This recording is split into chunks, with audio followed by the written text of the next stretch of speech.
Découvrez un extrait exclusif de ce livre audio et profitez d'un essai gratuit sur Audible via le lien dans la description. D'avant en arrière, en pleurant et en hurlant de plus belle. On m'a volé des bouts de moi. Je n'ai plus toute ma tête. Je vis avec un trou dans la poitrine et la haine au cœur, alors quand vient la nuit.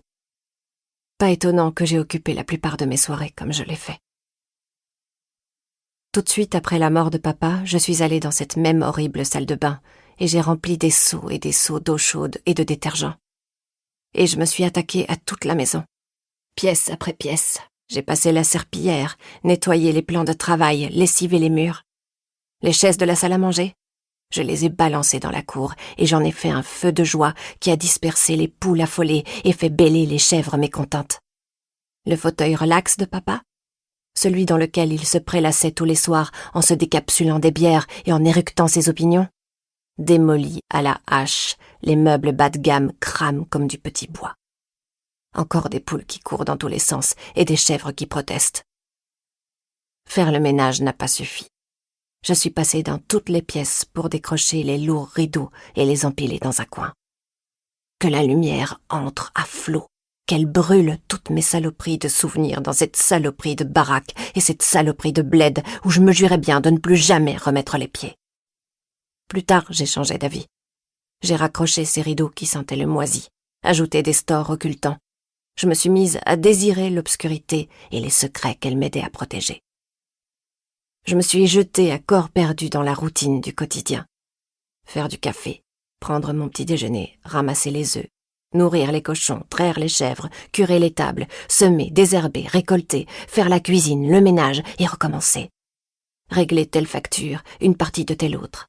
Acheter d'autres cochons, augmenter le nombre de poules, travailler encore, indéfiniment. Jusqu'à ce que le soleil se couche et que je te retrouve là, en train de m'observer depuis le bout du couloir. Et j'ai beau courir vers toi, j'ai beau essayer d'attraper ta main, de te serrer dans mes bras. Tu disparais, rayé de la surface de la terre. Et l'amour que j'éprouve pour toi, ce terrible et immense sentiment d'émerveillement, me traverse tout le corps dans un frisson pour n'aller nulle part. C'est ça, le vrai vide de la solitude. Non pas le fait que personne ne m'aime, mais le fait de n'avoir personne à aimer. Pas de prunelles noires qui m'observent gravement dans la nuit. Pas de doigts fluets qui effleurent les miens. Pas de respiration légère qui remplisse l'espace à côté de moi. C'est pour ça que je sors le vendredi soir, poussé par l'isolement, mu par la haine, cisaillé d'ombre et de lumière à parts égales. Je m'assois au bar. Un homme m'offre un verre, beau, laid, gentil, désagréable, célibataire, marié, peu importe. Je pose ma main sur son bras, souris quand il parle, l'encourage de la tête. Je le laisse croire que l'idée de me raccompagner vient de lui. Je joue les timides quand je l'entraîne dans la chambre de nos parents où, un à un, je retire mes vêtements. Le temps d'une heure, je ne suis plus seule. Des doigts caressent ma peau, le souffle d'une respiration remplit l'espace autour de moi.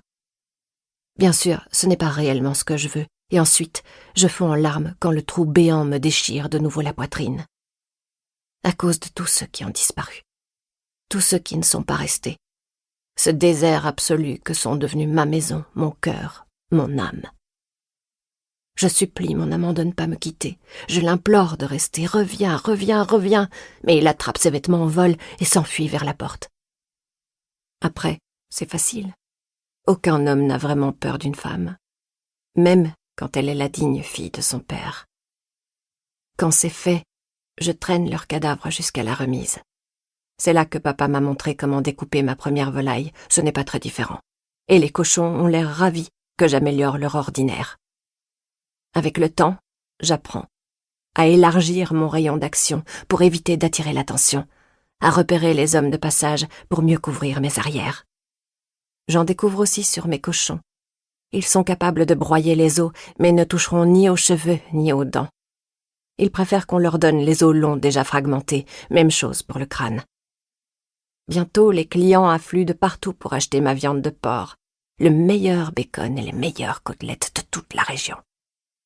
Tes yeux dans l'obscurité, tes doigts qui effleurent ma main, le bruit à peine perceptible de ta respiration. Je me lance à ta poursuite dans le couloir. Je te supplie de revenir. J'étouffe, aigrie par cette passion misérable.